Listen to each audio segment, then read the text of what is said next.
2-1, Dave. Like, help me out. I'm trying to understand, dudes, what the hell is going on? So that's the name of this partnership. You tell me. You tell me. You tell me. You tell me. You tell me. You tell me. You tell me. You tell me. Live on Mondays. You tell me. Live on Mondays. You tell me. Live. Woo! It is Monday. It's not only Monday, Deuce to Scoop. It's the last Monday of 2024. Man, this year got on up out of here, didn't Yeah. it? 2024 said we out. Man, you ever see when somebody bust in the room, say something real quick, and leave real fast? Yeah.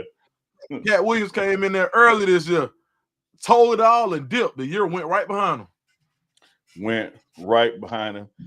College football season, as far as the Colorado Buffaloes goes, is officially ended. Still got the bowl games taking place. Still got the CFP taking place all the way into mid-January. But Colorado season is overdue. We can just get right to it.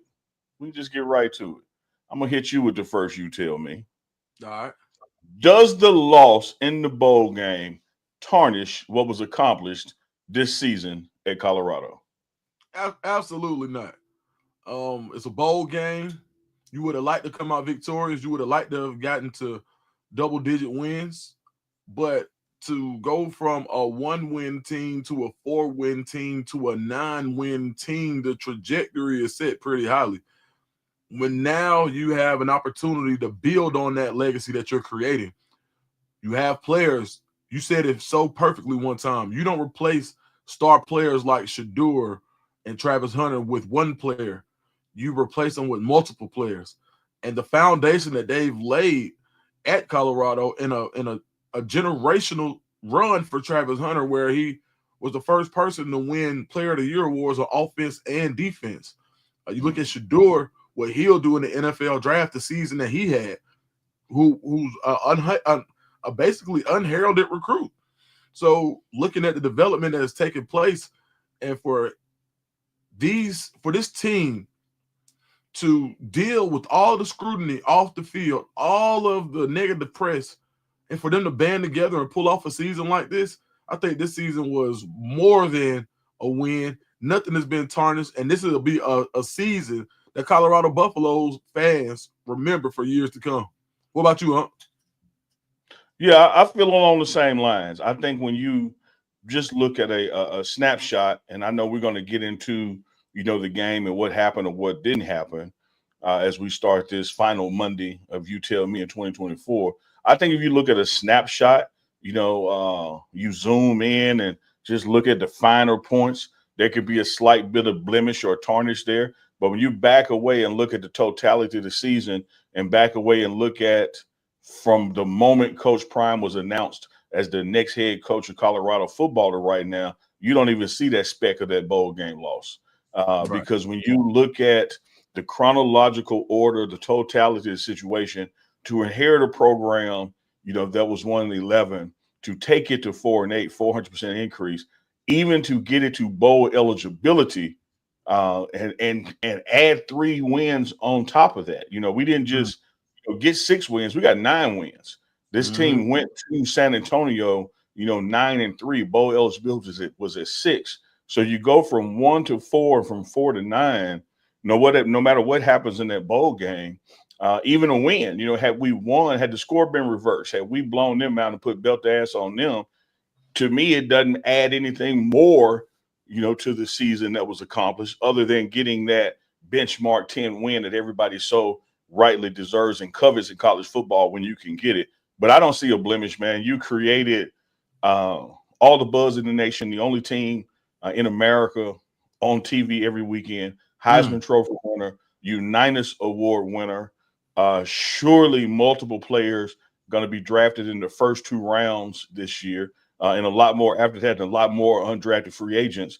I don't take this loss as a wiping of the slate to what was actually accomplished under Coach Prime this year. I think this team still deserves a big salute, big shout outs, because 9 wins in college football, when you 2 seasons earlier, excuse me, were just 1 win, that's phenomenal. Yeah, absolutely. All right, Uncle Neely, you tell me. There isn't anybody that I can think of in the media space that knows more about Coach Prime than you do. What is Coach Prime looking for in his next 2 coaching hires to replace Coach Dancy and Coach Loweholt? What is he looking for? Not who, but what is he looking for? In a word or 2 words, let me say connectivity and dominance. The ability to connect with the players they're coaching, and the ability to dominate the opponent. One thing I've said all season long, whether it was week 1 to week 12, I saw Deion Sanders, aka Coach Prime, at Jackson State go undefeated in conference, win a conference championship back to back, and still made significant staff changes because the victories weren't dominant enough. You better believe this man's gold jacket hanging in his closet is not resting on just 9 wins and a bowl loss. He wants to be 12-0. He wants to be in the Big 12 championship and win it. He wants to be in the college football playoffs, and he wants to win a national championship. And sometimes that takes moving people around and moving people out. We do have 2 departures already. 2 guys who elected to move to another institution. Shout out to Vincent Dancy and Phil Loweholt, defensive end and offensive line coaches, respectively, moving on to Mississippi State. And so who's going to replace them? Who can connect best with those players and get dominance out of them? And I would tell you this, Dukes to Scoop, and tell the audience out there in the chat watching live, or if you're watching this on replay, I've never seen Coach Prime lose a coach, whether it was through elevation or termination, and things not get better with the next coach. They're always that it elevates up, even when you weren't looking to elevate up. There have been other coaches in his tree who've taken opportunities for advancement. You look at a year ago, the impact that Nick Williams had on those edge rushers, and everybody was crying when he left for Syracuse. And then look what Vincent Nancy did with him. It went up. You better believe with this departure of Vincent Nancy, no slight to Vincent Nancy, no slight to Nick Williams, it's going to go up, because there are a long list of coaches who have the ability to connect and dominate that want to work for Coach Prime in Colorado football. You tell me, dude. I would agree. When you think of, I think connectivity is so important when it comes to recruiting, because there's always going to be Jimmys and Joes over X's and O's. Now, it's not just about high-level talent. It's getting the most out of the talent. And I think that's where the dominance comes from. How do you take people who are supremely talented but get the most out of them? We see guys who get these high rankings every year that never pan out because they are not being developed and you can't get the most out of them. You see guys who may not be ranked highly at all, and you get the most out of a guy with that who has enough athleticism. If you have a coach that can get the most out of that, it makes there's a different level of culture in that locker room when you get the most out of players, because everybody is giving their all every day of practice. Every day is a playoff game when you know there's somebody behind you chomping at the bit to take your job, not because they don't like you, but that's because they want to dominate as well. So I think by finding a coach that believes in those principles and exudes those principles, or exemplify those principles, which are connectivity and dominance, I think those are going to be I can't. My next you tell me is, how can you have a better answer? So man, shout out to you. Yeah, I appreciate that, man. You triggered a thought in my head. You see it a lot, in the restaurant industry or with chefs or your homeboy down the street that don't know how to cook. Man, when I see a carrot, the best I can do is maybe dip it in some ranch and bite it. Yeah. It's some people that can take a carrot, they can make an appetizer, make an entree, they can make a dessert. They can get every damn bit of vitamin out of that carrot when I don't see but one use for it. When you have that skill set to connect and dominate, and you could take something that's a carrot and make 3 or 4 different meals out of that one thing, that's the kind of coach that Coach Prime is going to be looking for, not only to replace these two brothers that are leaving, but as he reshuffles the deck. I think you're going to see, ultimately some other changes in the building, whether that's GAs moving around, other people getting opportunities to move up, et cetera, et cetera. This is by no means done as far as what's going to happen with this staff as we go into January. Yeah, 1,000%. I believe it. Absolutely. Absolutely. So me or you, who is I'll be forgetting? It's on you. Well, let's go to the game, Big Yeah. Dukes. I got to ask you this. You tell me, what went wrong? Was it scheme, execution, adjustment? The Buffalo didn't run? Would you tell me what went wrong in this football game where Colorado was on the wrong side of that scoreboard? A multitude of things, but I think some of that you got out of your identity a little bit. We saw offensively the leading factor for Colorado being able to get the most out of their athletes has been the short passing game. It gets Shador in rhythm. He puts the ball on the money where they're able to get out in space. And for a team that had nowhere near the athletes that you did, but played smart football, played as a unit, you have to figure out a way to get your guys in space. And I think that's one thing that we didn't see. I would love to see the stats on how many tunnels or bubble screens that we saw this week, which I think is something that you had to do against a team like BYU. And I think defensively, you missed some things. You didn't have I don't think you started out with the right rotation and linebacker, which hurt you early. You saw them get a bump when Wester came in the game. And I just think some of that continuity that you had from defense rolling, losing your defensive quarterback in the Kai Hill Green, I think that hurt. So different player combinations, you didn't have the same momentum that you had coming from the season. So I think that hurt Colorado as well as not having that continuity, and not an excuse because BYU lost a player to a Porter who was they had a safety that went to the Porter that was really important. They played with their third string offensive tackle, so no excuses. But I just think that as far as what went wrong, I think you got a little bit away from what your identity was, and I think and BYU took advantage. And they just play a really solid brand of football. And one thing about it, I said this on the pregame breakdown. Special teams was something that I talked about a lot. I said, man, this is the number one special teams unit in the Big 12. You can't play around with them. You got to cover your kicks. They took a kick back. They got an onside kick. They hit a 50-yard field goal. They literally went 100% on special teams. So if there's anything I think that you'll see Colorado have a focus on this year, will be special teams in the offseason, among other things. But, yeah, I just think your identity wasn't we didn't play to our identity, if I had to say anything. What you tell me what you think. Yeah, I like all that. I concur. I think that sometimes as coaches, you come in with a game plan, right? And your game plan is to get the ball to your playmakers. And guess what the other team's game plan is? To make sure your playmakers don't get the ball. And so I think we became too focused in the game plan to get the ball deeper downfield, as far as big plays. 30 balls in the air kind of play, 40 balls in the air kind of play. Well, the defensive line and the scheme in which they were using to get to the quarterback and confuse our offensive line, which had two starters out. Phil Houston was out. Khalil Benson was out.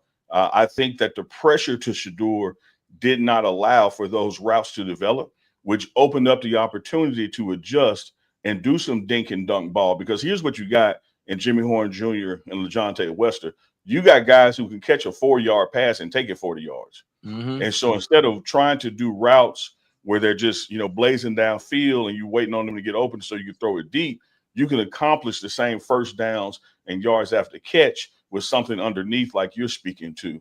So I think that we went in with the right scheme, if you want to say that, but our inability to adjust to what they were doing to us caught us offensively. I do agree with you on special teams. You articulated very well what they do well. We did poor on special teams. Our special teams was by no means special at all. Missed field goal, which is not characteristic of Mata, but leading to that field goal, Shador is the best quarterback in the nation, Golden Arm and Johnny Unitas Award winner. but you can't take a 23-yard sack when you're already in field goal range. You created that 48-yard field goal attempt. And you can't have a guy run a punt back and don't get touched. Like that's just, and so that right there, that's 10 points. If you handle that better, you're talking about 7-0, not 17-0. Totally different mindset, totally different game planning, and confidence starts to come in when you can flip the scoreboard like that. So I'm with you. Ineptitude as far as the offense moving the ball and the special teams not being special really led to the demise. When you look at the final score, look at some of the final stats, it'll be very easy to come up with scenarios why the defense played poorly. But if you really drill down to quarter by quarter, the defense kept us in the game. The defense did all the things they could to get the ball back to the offense unscathed, and then the offense couldn't do anything with it. And at some point, when you have a team with the ball 10 more minutes than you've had it and your defense on the field, I mean, something got to give, dog. And even in that regard, we got an interception in the end zone. We got an interception on the 5-yard line. Hell, that's 14 points that could have happened right there. So I say hats off to the defense. It was the offense and special teams that really got to perform better in 2025. Absolutely. And just another one. What about the drop touchdown BYU had? There were so many opportunities for BYU to run it up that where if you took advantage of some of those things, the game could have changed in an instant, and it didn't. And like you said, I was saying me and Chico went live and we were talking about it while the game was going, and I was like, man, they continue to confuse the offensive line with delayed blitzes, and Shedeur is having a free runner at him all the time, and Shedeur not wanting to say die, right? Or not, because he's made this play so many times. But BYU came in focused, and they had a plan, which was to confuse the offensive line. They run probably one of the most complex schemes in college football. Jay Hill does a great job as far as where they communicate, and they may have three calls out of the same play, to where based on what you do, they may not know who's blitzing until 2 seconds before the snap. And that confused the offensive line for Colorado. And you got these free runners coming at Shedeur. And Shedeur, sometimes you just got to get rid of the ball. But I want to commend Shedeur for being the presumed number 1 overall pick and literally fighting until he had no more fight left. I mean, he literally fought as long as he could. He was getting beat up out there. He didn't sulk. He didn't leave at halftime. No shade, but it's the truth. He didn't say, oh, you know what, put the backup in. My future's on the line. He fought with his brothers. Travis Hunter fought with their brothers. And I think it says so much about the culture that Colorado was building, that these guys, the best in the world, number 1 and number 2 pick, were playing down 20-something points in the fourth quarter of a bowl game and still trying to make it happen. So if that doesn't breed confidence in the fact of where this team is going, and that they are going to never say die and going to fight until there's no more fight left, I think that's an awesome job of coaching the culture that you'll be able to build on going into next year. Now, I think you tell me. Well, hold on, let me dovetail something on there, because I think people may overlook your football IQ. When you talked about what that defensive line was doing, and sometimes doing it 2 seconds before the snap with their call and who was going to blitz, I mean, it was just phenomenal game planning by them.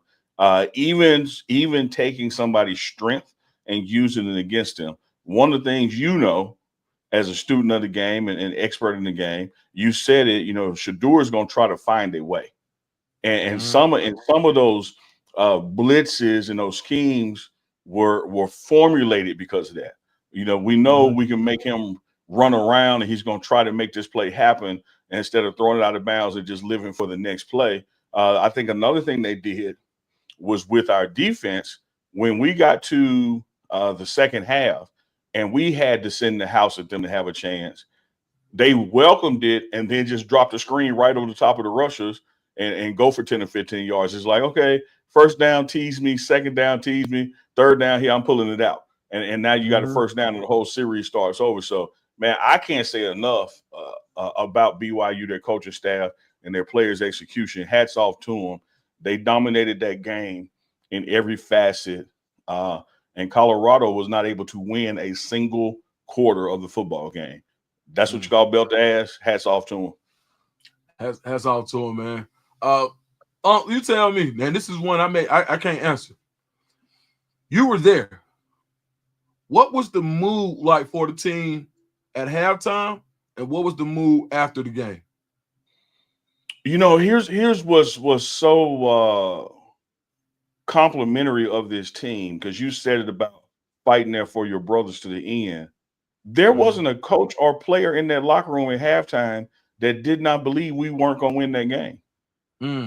And not from like a overconfidence, cocky standpoint, but from a confidence standpoint of, hey man, we got Shador, we got Travis, we got this defense that's led by Cameron Silman Craig.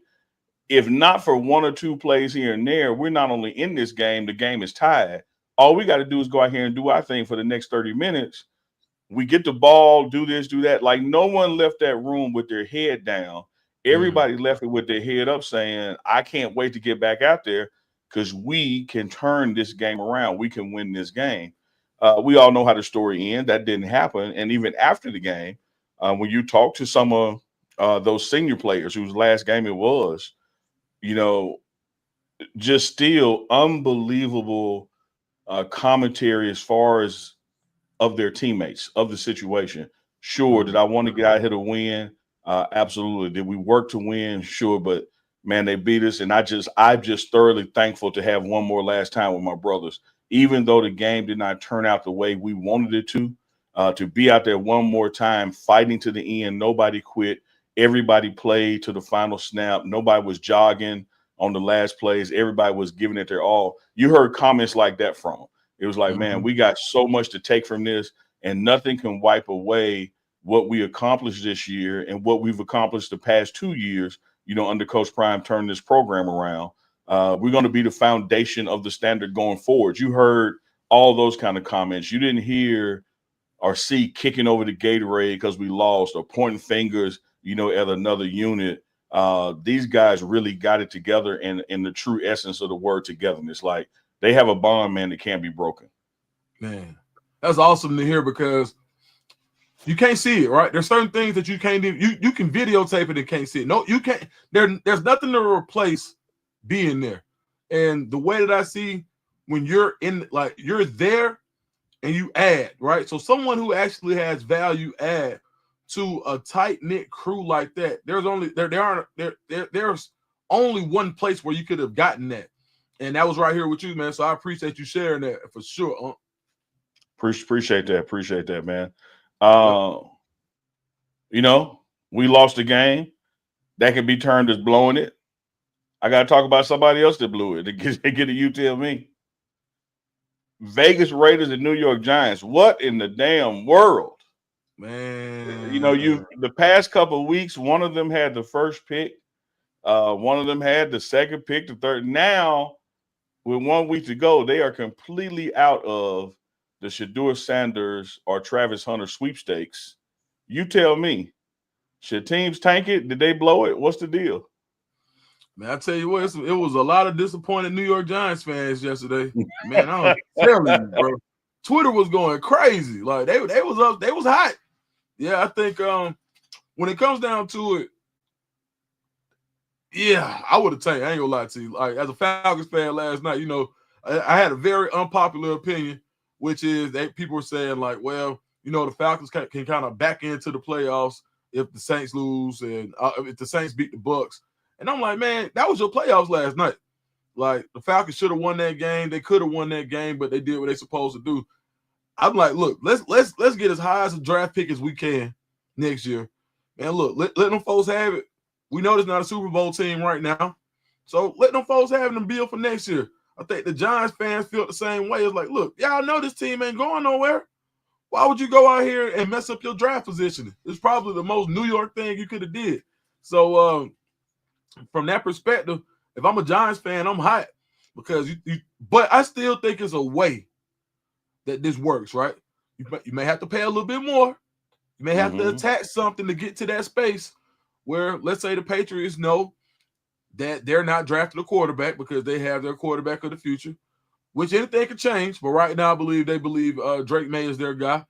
If they were to draft anybody and they know just to ensure that they can get something from the Giants and they know they want to draft, I think it's going to be important to find out where the Giants end up. Right now, I think they're what? They're 2 or 3? Chico, if you're there, you can put it up. I want to say they fell back to like 4 or 5, maybe. Yeah, I don't think they're in the top. I know Patriots are number 1. Yeah. And Raiders fell back to that. I don't think either of them in the top 3 right now, but I could be mistaken. Me and Chico talked about it last night, but I forget the order. But I'm with you on what you're saying in the tone of someone still has the ability to wheel and deal with the Patriots because, like you said, they have their quarterback. But here's the issue. Well, not an issue because this is a good problem. You've now presented a situation where instead of Shedeur going first, Travis goes first, and then Shedeur goes second. Because as you articulated, we got to believe that the Patriots believe they have their quarterback.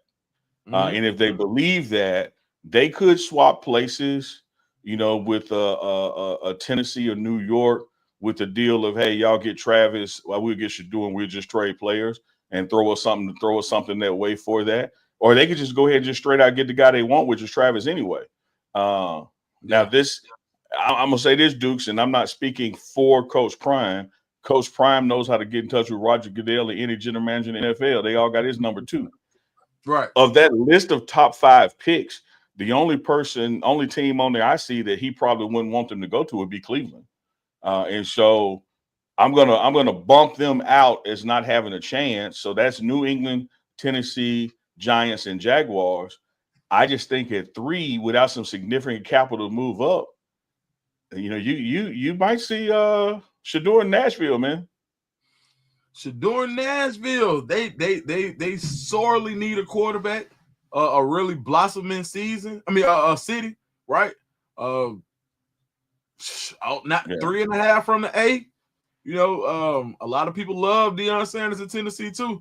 So, oh yeah, man. Yeah, people. Let me tell you this: as a city, as a location, people are asleep on Nashville. It's got every damn thing you want. One of the fastest growing metropolitan areas statistically the past 20 years. You got everything there from nightlife to HBCUs. To being a major city close to Atlanta, close to the Carolinas. It's a wonderful place. But we'll see how this thing shake loose. But you're right. And here's another thing we learned, Chico, from your Falcons. The Falcons have proven you can have a quarterback under contract and still draft one. Man, what you talking about? So, once that happened, and that was just a year ago, it's a head scratcher to what billionaires are willing to do in losing, $20 million. I'm at that point. I lose a damn $20 bill. I'm turning the house upside down. But they'll go out there and not blink at wasting $30 million on the chance and pay a guy that just to get rid of him. So as you saw, the Giants are still in the top 5, Jaguars, because before all this happened, we all figured it was Raiders or Giants for Shedeur and Jacksonville Jaguars for Travis. Mm-hmm. That is still there. It's just a matter for me, do the Patriots take Travis number 1 overall since they have their QB?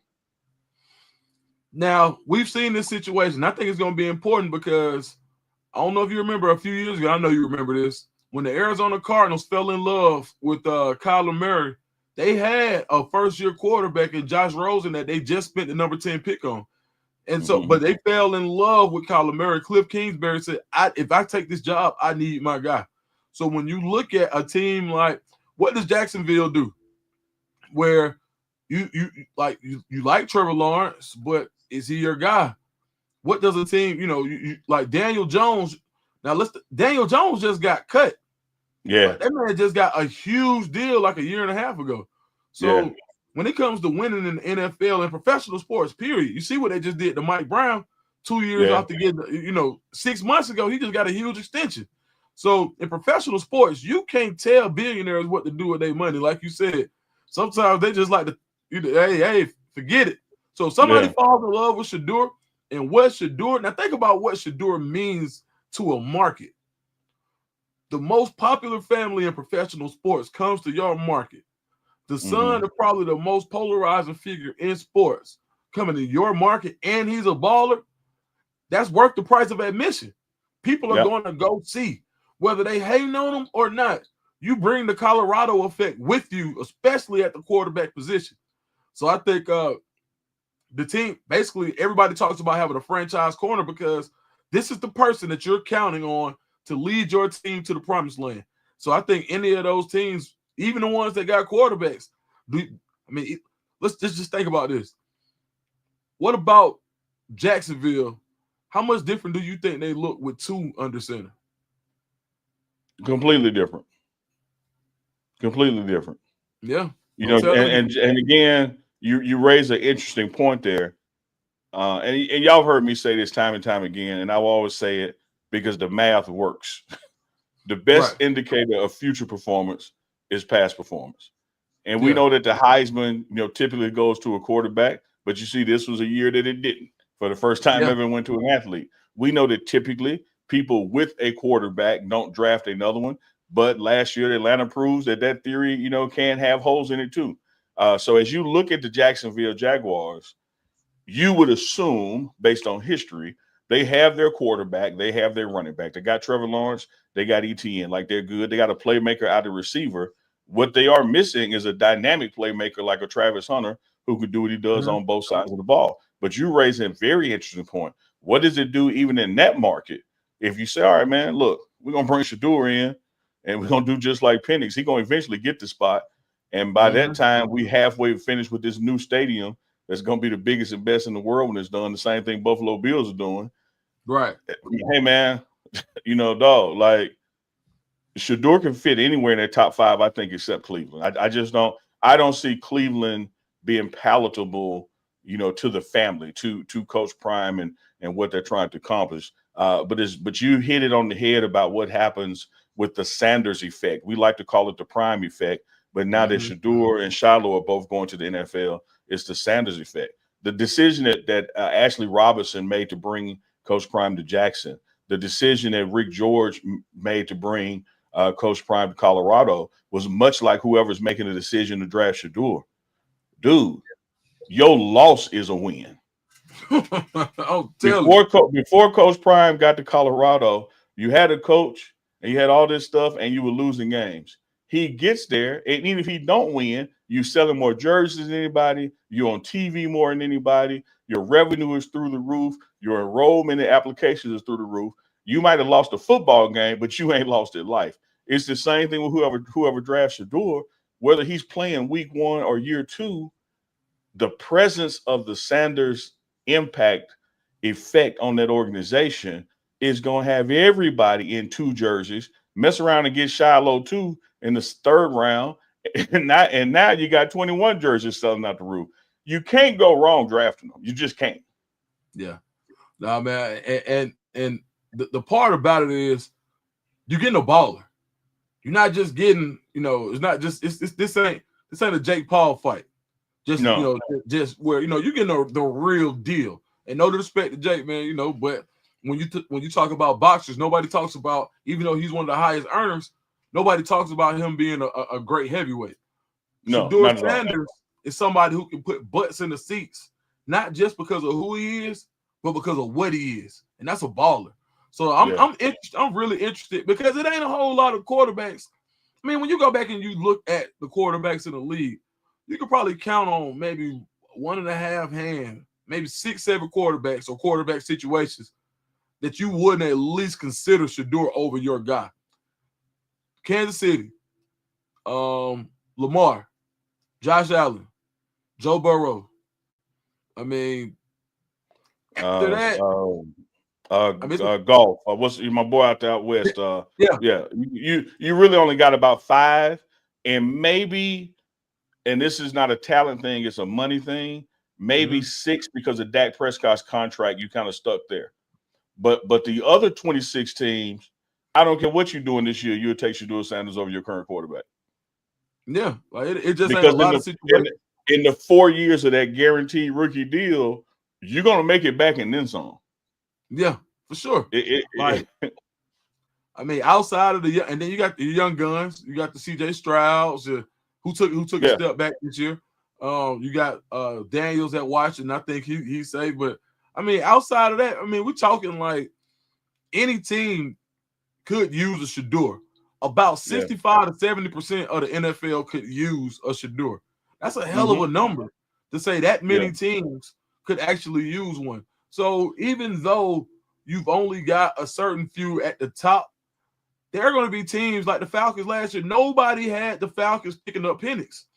But somebody, when Arthur Blank flew up there and they fell in love with this guy last year, they drafted him after they gave Kirk Cousins $100 million. Like, get him anyway. We don't know if it's another one like him coming. Go ahead and get him.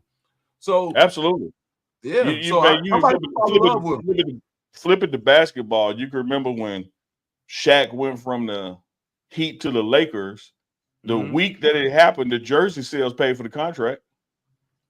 Like, you talking about you bring somebody in, you pay them $20 million, and within 15 business days, they got over $20 million in jersey sales. Like, how do we? If he don't make a layup, how do we lose? Come on, man. Like, you think about it, like before the 32 when Shaq was iconic. I saw somebody mention Travis in the number, but before, I'm glad you brought that up because before Shaq got to LA, the 32 was iconic. Yeah, but that was Magic Johnson. So what did he do? The 34 became iconic because when you have iconic players, they do things. It doesn't matter, like the number ain't the player. So if Travis wanted to go out and be double zeros, so it don't matter. He's gonna make double zeros look good. It's gonna be one. And just imagine the way this fan base is, the sales that you'll just be getting from the fan base here. That's crazy. Yeah, it absolutely is crazy. Chico, I know we got that super chat is on the screen. We got some others. Let's take a super chat break, if you will. Throw some of those up for us, so that way we don't miss them before the show is over. Shout out to Big Dog Chico in the back producing on the board. You can always count on Big Dog Chico to have the video right and the sound wrong. But that's our guy, though. We love him. Lawrence RBE 499 super chat. It's odd to me that Crystal Ball hasn't fallen on the sword for Cam. How do you think players see it? Neely, will you still cover two Travis and Cam, Silver, Craig? Second part first, and we'll share the first part. It was just like here at Jackson. I'm in Jackson now, why I say here, going to Colorado. The plan is to keep telling these guys stories for the rest of their lives because we're connected for life. For this to start at the HBCU, to go to the Big 12 and not the NFL, as best we can, when we can, we certainly will be covering it. The falling on the sword part, Cam. Dukes, what's that? So I guess it's saying to stand up for because the optics look bad behind Cam Ward sitting out at halftime. And I'm gonna say this: I haven't done enough research on it, so I got the surface of it. So and my statement earlier about two not leaving at halftime is, would you have been able to blame him if he wanted to sit out? Like, at the number one pick, you wouldn't have been able to blame him, but he didn't. But as far as with Cam Ward, before I speak on that, Lawrence, man, I want to do a little more research. And so we'll be back. And I'm not thinking that I'm not sure if I would want to go on record about that situation because I got a lot of respect for both of those men, Cam Ward and Coach Cristobal. So let me dig a little bit more before I place a judgment on it. Yeah, now that I get the gist of where it was headed, you also have to take this stuff individual. Like, you can't look at what Shedeur did and compare it to what Cam didn't do. Like, their insurance policies could have been different. For all I know, Cam's just covered the first half of play. And so you gotta, as Duke said, man, you gotta make sure you got apples to apples and oranges to oranges when you're comparing these things. Having said that, if I'm an NFL GM, I'm not now drafting Shedeur higher than I would have because he played the whole game, and I ain't bumping Cam down lower than I would have if he didn't, because what they have demonstrated the weeks and seasons prior to this is why I'm drafting them, not on the first half or second half of a bowl game. Yeah, absolutely. Appreciate that, Uncle Kai. $5 just towards the goal. Appreciate that love. It all helps. Coach Berry, $5 super chat. Do you guys think Carday will attempt to follow Coach Lode Holt to Mississippi State? That's one of the things that happens in life, man, is that players follow coaches when they move to other schools. But you have to also look at just a couple of things, lay of the land here. Mississippi State is in the SEC, but it is at the bottom of the SEC. You look at where Colorado is headed, nothing but up, nothing but eyeballs on it. You're already playing with Jordan Seaton, who's clearly going to get drafted to the NFL. I would think very carefully about leaving that program to follow to another. Yeah, I think. And with Carday, he really respected Coach Lode Holt, but he fell in love with the program. Yeah, it wasn't just. It wasn't one particular thing. It was a totality of what Colorado meant to him. And I think that I would be very surprised. Now, as we know, something can happen next year. Things happen. But Carday, I think that him and his mom, they really just like what Colorado presented, getting him away for a little further away from home. Originally, he started with Auburn. He was going to stay close to home. His next school was USC, and that kind of prepped him for being able to be away from home, where they saw that if your goal is NFL and not NIL, you can come back home when you get finished. You can come back home when you have the victory. So I think by being able to get him somewhere where he can focus, you just saw. I'm not sure if people saw that he had a dominant performance in the Alabama-Mississippi game against some really good talent down there, where he opened up more eyes. But a lot of people had Carday as a project, thinking that he hadn't played a lot of high school football, really only played 3 years of high school, and the rapid development that he's undertaken is him as a person. So as he continues to develop, I think he'll monitor the situation.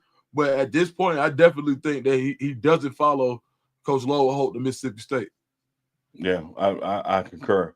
Felix Smith, $4.99 super chat. On Neely, I seen that Jimmy was invited to NFL scouting combine. Is that true? I haven't seen or heard that yet, but you better believe Jimmy Horn Jr.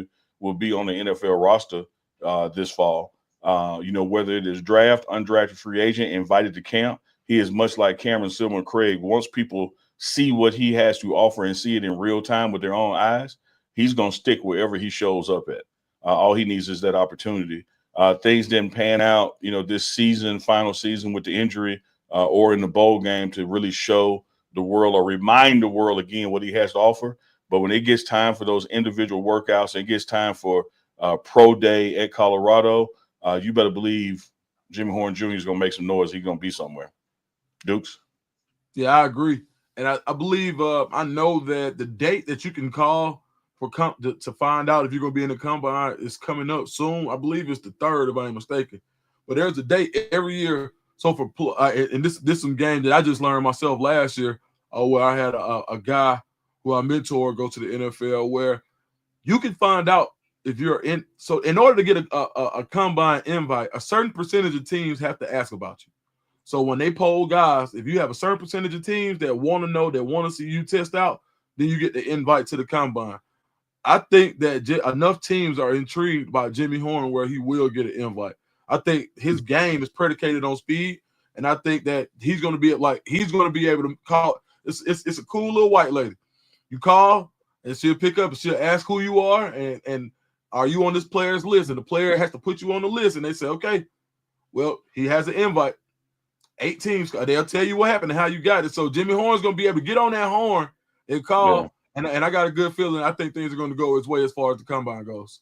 I'm smiling. A lot of times I don't give pay haters no mind, but some dude in the comments who clearly don't know me, clearly ain't never effed with Neely before this. He said that I'm paraphrasing because it's gone by now. Jimmy Horn won't make a roster. Neely think he an NFL scout because he on the inside. Here's what you don't know about old Uncle Neely. Y'all know I worked for the Senior Bowl, getting players ready for the Senior Bowl about 6 years, huh? You know I worked for 2 sports agencies, getting guys ready for the combine and for the interviews up there as well. You know I still manage a couple of NFL players to this day that I speak to even regularly. So if you want to just look at a little podcast in Colorado and think I don't know what the hell I'm talking about, you the sucker, whoever you are. I can't remember his name. So, two things Neely gonna do is eat and clap back. Man. Chico, throw me another super chat up there, man. Woo! $9.99 from Christian. 99 super chat. Appreciate that love. Thank you, Coach Prime, for laying it down with these young men, teaching them to be amazing on the field and off the field in their ones. Well, okay. I think that kind of comment there, man, is the same thing that these GMs and player personnel directors and owners are going to sign off on. When you get a guy from Colorado, you're getting a professional, a guy that knows how to be 15 minutes early for meetings, a guy that knows how to go to treatment, because going to your treatment sessions are mandatory. If you don't play. Coach Prime operates Colorado much like the NFL does. And so you'll see this same thing, Deuce the Scoop, and I'm going to flip it to you to get your thoughts. You can have a guy with certain metrics, let's say speed, bench press, whatever, and he's from Alabama or Georgia, and you can have that same guy, same metrics from a UAB or UCF. NFL player personnel people are going with the Georgia, Alabama guy because they know he's been in a professional environment. They know he knows about meeting and film study and all those kind of things. And so when y'all be looking at off the field, we ain't talking about just like some drunk driving stuff or fighting at the club. It's what you do in your time to be a better professional. And you better believe they look at that. I'm going to tell a quick story. So last time I was out there, Coach Prime, I was with Neely. Neely had me in his back pocket all day. And then Coach Prime said, man, look, hey, bring Deuce. I need to talk to Deuce. All right. So we go up. And while we there, we see Coach Prime get on somebody about being not early enough. And the guy's like, Coach, I was 11 minutes early. He said, that's all? Like, the guy took it well. No, you're right. And he gave him an NFL lesson right then. I'm going to go a step further, Duke. It was Shiloh Sanders he was giving the lesson to. Absolutely. I'm going to let Uncle Neely say it. I wasn't going to say it. Yeah, but no, he literally was getting on this man for not being early enough. And that's the mentality, because he's saying, look, you got to take this thing serious, right? Everybody. Now, he didn't say, hey, you were late. This was a conversation about how early are you, right? That's crazy. And that's what you get when you get a Colorado player, because the mentality is, how early are you going to be? How much of a professional are you right now in college? And I think that's what you get when you get that Colorado brand, because what Coach Prime doesn't get credit for is his preparation. How much film he watches, right? How early is he there? How late is he staying? What is he pouring into himself in order to make himself the best coach that he can be, the best player, the best marketing salesman? Whatever he's doing, he wants to approach it with the attitude of excellence. And that's what he pours into his players. And that's what you get when you get a Colorado Buffalo. Man, nothing to say that, but have Chico hit that damn hand clap sound effect. Man, that was a round of applause. Maybe make that clap. You did that one. T Voltage with the $5 super chat. Appreciate you, T Voltage, regular watcher of the platform, as well as Deuce the Scoop channel and Big Dog Chico channel. Appreciate your support. Good way to set the record straight. Hey, sometimes, man, people just speak out of hatred and ignorance, but you just take that opportunity, like you said, to set the record straight. Keep receipts. Keep receipts. Keep receipts. I would T Voltage, I would get up right now, walk to the other room, and take down all my credentials off the wall from training athletes and show them to you live right now. But the fact that I ain't got no bottoms on, I can't really stand up live on this show and go get them. I'm in a sweatshirt and drawers, so I can't get up right now. But I would prove to the hater out there. Maybe next week I hang them up back here so they can see, all the Senior Bowl lanyards and pro day lanyards and NFL Combine stuff. So Talking about I don't know what I'm looking at, just talking because I got access. Well, you sound like a new fool. Dudes, I ain't mean to make you choke and cry, man. My bad. Hey, man. Hey, my bad. Hey, man. I'm just letting them know, dog. Like, don't. Oh, man. I don't know if they watch The Wire. You know, I'm a little older sometimes than the audience. I don't know if they watch that show called The Wire, but my man Omar said it. Come for the king, better not miss. Hey. Hey, man. Marty, hey. with the Canadian $10, just want to support with my Canadian dollars. Not worth much down here, man. When they hit the bank and to convert here, Canadian dollar might be better than American dollar. You might just have gave us 15. I don't know. We Hey, sure you on the roll, man. Ooh, man. Hey, I'm out here. Hey, you gotta be crying, dog. Hey, man, you know, this show is live. We just covered what we got. Deb Bell, the $4.99 super chat. There are no words for what Coach Prime has done with CU. Can't wait until the 2025 season. I see playoffs next year. Deb Bell, you just set up perfectly my final You Tell Me to Philip Dukes, because just like somebody tried to say, I don't know what I'm talking about and evaluating, can't nobody challenge this man on the scouting process for college and identifying talent in this transfer portal and where kids end up in this recruitment wars.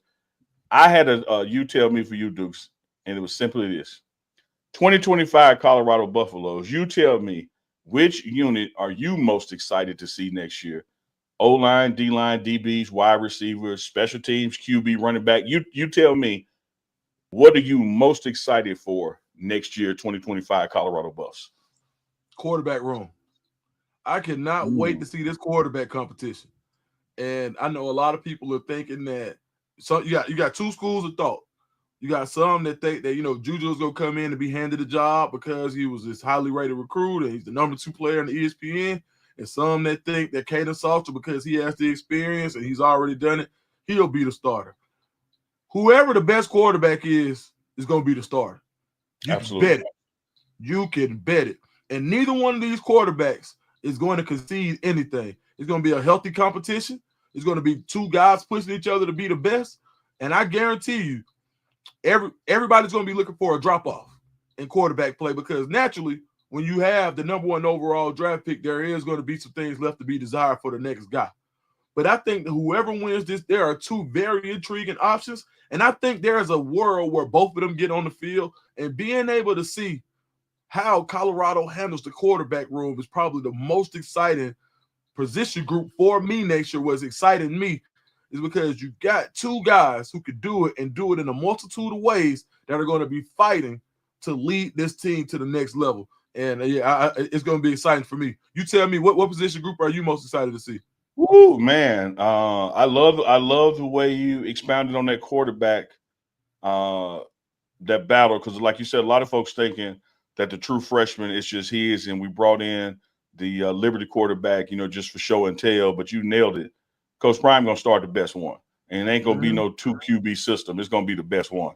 So I like that breakdown of it. No pun intended with Duke Scoop, the breakdown coming to you every Friday, but I love that breakdown. For me, I love what you said, and would love to just articulate what you just said, but you nailed it perfectly. I'm gonna go to another group.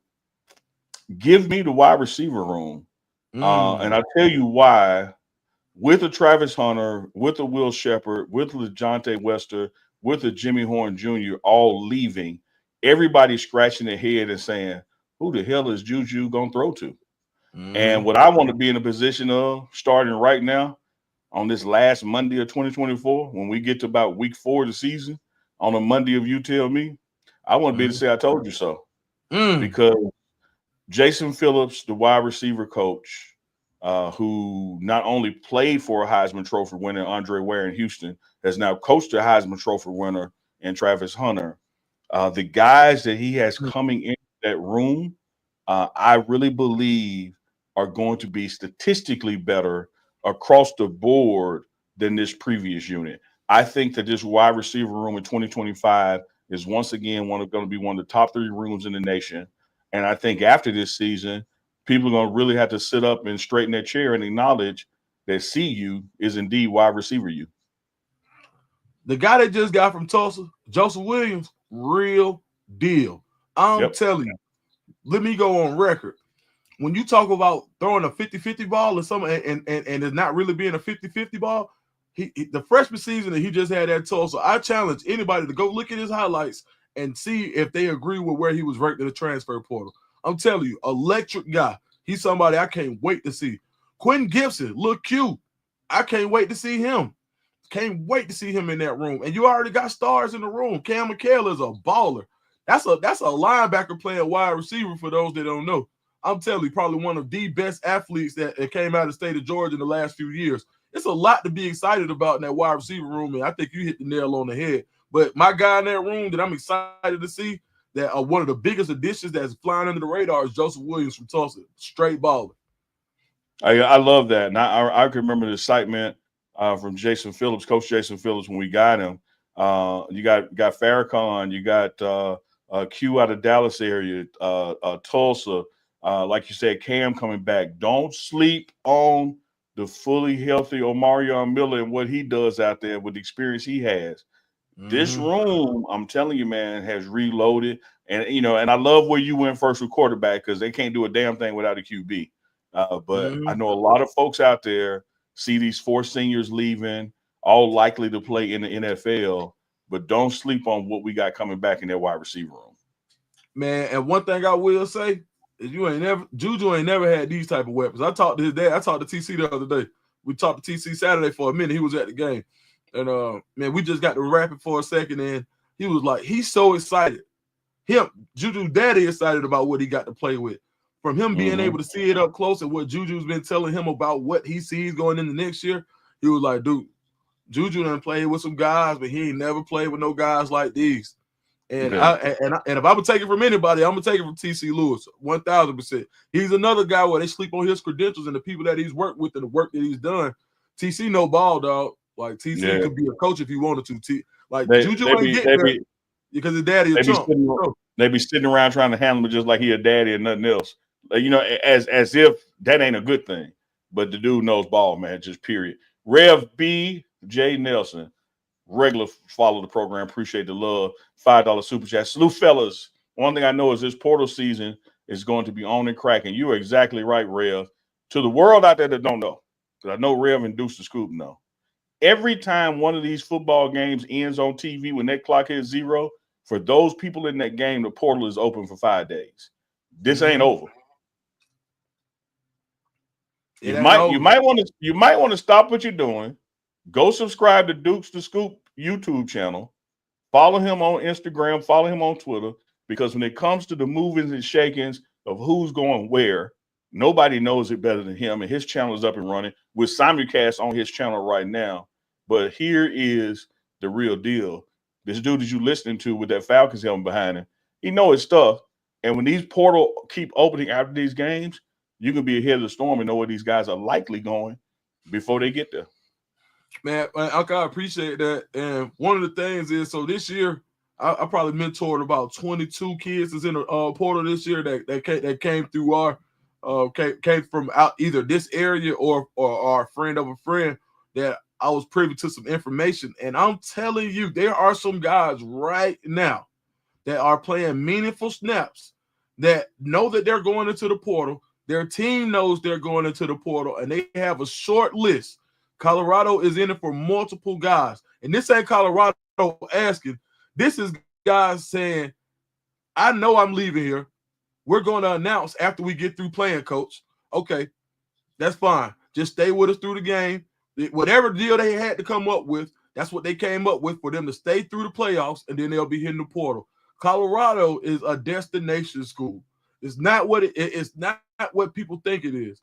They've built that culture, or people what it used to be. Let me say that, because now it's everything it looks like on TV for sure. And I can go say I've seen it. And so now these kids, these young men who are making decisions for themselves at a higher level, business decisions, they want to go be prepared for the NFL. They see what just happened at Colorado.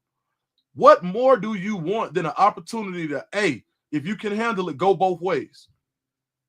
What more opportunity do you want than B, to be developed by a team that has the most professional experience in the entire nation. Who better to teach you how to be a Hall of Famer than a Hall of Famer? Multiple Hall of Famers. So, yeah, I would say that the portal is nowhere near done. I got a little bit excited just because of some of the stuff I already know. Yeah, I feel you. That's why I called upon you, because I know you know it. And you were cooking so hard that I couldn't even step in there with the pause when you said, if you can handle it, go both ways. Because there's a lot of folks out there, they go both ways because they can indeed handle it. And Neely is not one of them. Hey, we've got a couple more super chats and we're going to get on out of here on this You Tell Me. I saw Dinah Ray had one up. I think it was a $5 super chat. And she said that was just for me reading that got my resume. We appreciate that. Tyrone Clanton, $5 super chat. Who is the guy that is always with CP that wears the cowboy hat? That is the one and only Officer Rhodes, his personal security detail. With the gray beard, the cowboy hat. You ain't getting up on Prime unless you're ready to go through Rhodes. I can tell you that. Man, he looked like the black Chuck Norris. When I seen him, dog, I was like, he looked like one of them dudes who go, hey, man, he going to do it to you before you know it's done. Let me tell you this. You know how little kids walk around with a Superman lunchbox? Mm-hmm. Superman walk around with an Officer Rhodes lunchbox. That's like Superman look up the road. Like Spider-Man sleep in Officer Rhodes pajamas. Like, that's how bad Rhodes is. You see him? Hey, man. You see I'm behind him. My dog, Rhodes, you go first. Shit. You take the I see you, man. Rhodes don't play. Man, when I was at my man the Prime's right. I call him attitude adjuster because your attitude gonna change with Big Boss in the town. Hey, man, I remember when I went out there, because I had the same question. I never asked. I just knew that's somebody I knew not to mess with. Sat there, ate lunch with the man. That time we was out there with eating lunch. When I sat down with y'all, what I said, 2 words. Hey, boy, hey, you know when the kids sit at the grown folk table, a well-behaved child know to shut up, but I ain't say a word. Wait till I was spoken to.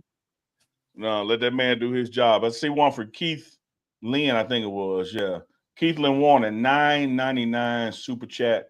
Appreciate that love, brother. Colorado has demonstrated what integrity looks like in the face of doubt and crazy comments. Kudos to Coach Prime and his staff in giving us an electrifying year. And the best is yet to come. Keith, I see one more out there, $4.99. Everybody loves Coach Prime from Carmelo, 618, $4.99 super chat. Man, we appreciate the love y'all give this platform, this program.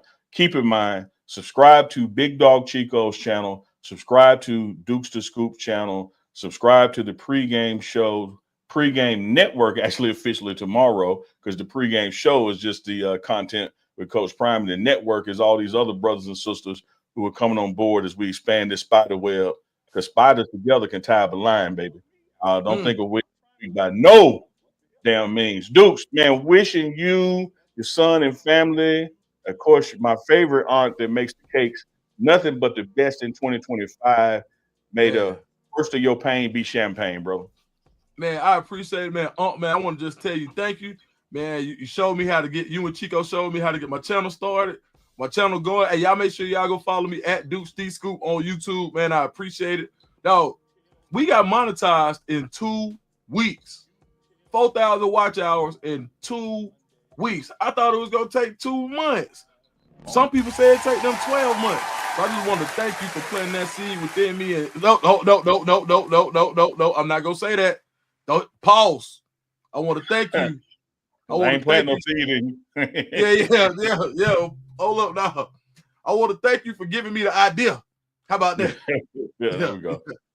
Man, but brother, you know, man, I appreciate it. Real family. Game recognized game, man. Know you had the talent and acumen and depth to be in this space. And I remember me, you, and Chico were, on the Zoom post-show video call. And I told you, I said, man, it is not going to take long. Cream rise to the top.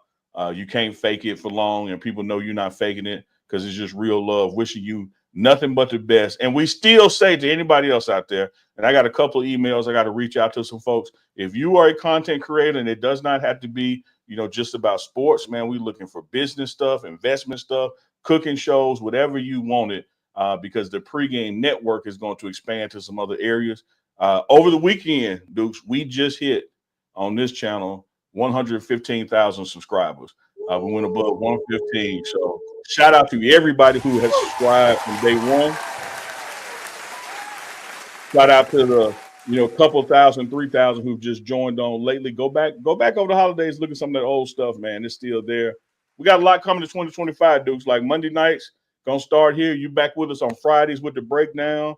Of course, me, you, and Chico doing some live stuff together, pop up. So make sure you hit that bell. Not only just the like, thumbs up, and the subscribe, but hit that bell for notifications, because we might get off this show and do another one back to back, and you don't want to miss it. Man, I think I am gonna go live. I don't know what you finna do, man. Shoot, come hang out with me for a minute, man. Come fuck with your boy, though. Yeah, you hear me, man. Yeah, man. You feel me? Got to, dog. Yeah, let's do it, man. Dukes, as always, final word. Take us out of here. Floor is yours, baby. This is a good word 2025. If you don't know where you're going, any road to get you there. Have a plan. You tell me. Final episode of 2024, and we out. Shout out to Gonesville Clothing. Shout out to everybody that rocks with us, man. We appreciate y'all. We love y'all. One love. Big dog. Fade to black. Like help me out. I'm trying to understand, dudes, what the hell is going on? So that's the name of this partnership. You tell me. You tell me. You tell me. You tell me. You tell me. You tell me. You tell me. You tell me. Live on Mondays. Tell me live. Yeah, I saw Chico throw the camera back up. He thought I was gonna stop dancing on. Chico, you can't get me. You can't get me, Chico. You can't get